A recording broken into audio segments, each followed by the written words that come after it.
Glória a Deus. Ave, den-nos oração de Simão, nos de 3 episódios, nos tem Salmo 23, versículo 1. Senhor, tá mi guardador, me não tem falta de nada.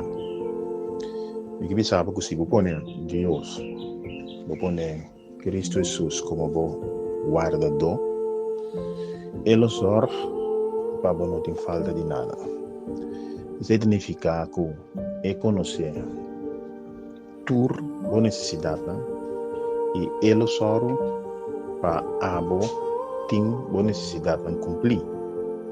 Pero para isso suceder, vamos por poner assim como bom guardador.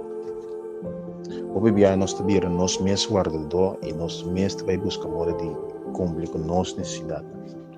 O bebê nós não sabemos quem está nos guardador. Então, é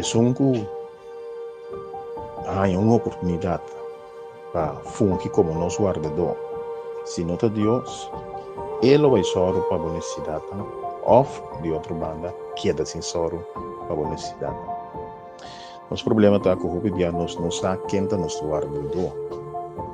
Então, o inimigo, o diabo, Satanás, não te perde para ganhar, e te mirabo aí, sem guardador, e te vai só para estar bom guardador.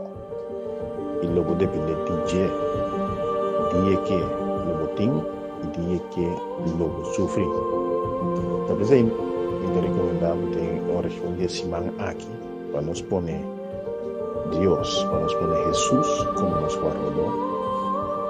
Ele ora para nós não tem falta de nada. Tata Santo nos está entregado essa semana aqui, semana Santo Senhor, semana caminho nos recordar com o arriba na cruz, pero também se vamos nos acorda com a ressuscitar. A tudo que quer de bom não vai perder, pero para a vida eterna.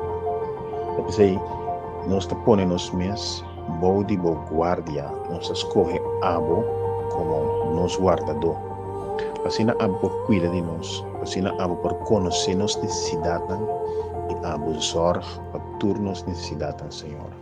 Assim a por mir nos caminham e a por guia nos de nos caminham. Assim, Senhor, ora para nós sossegar, nós por sossegar tranquilo, para sobre a botar sorte. Assim, nós temos bom sossego, Senhor.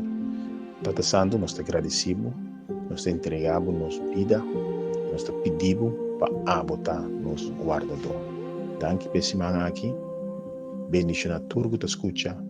Me te mando uma palavra de sanidade para estar com o malo.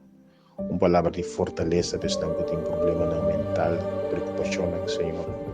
Tata Santo, me te manda uma palavra, Senhor, de abundância para estar de necessidade, Senhor. Abo, Senhor, da abre oportunidade, Senhor. Tudo que te escuta esse semana aqui. Em nome de Cristo Jesus. Amém.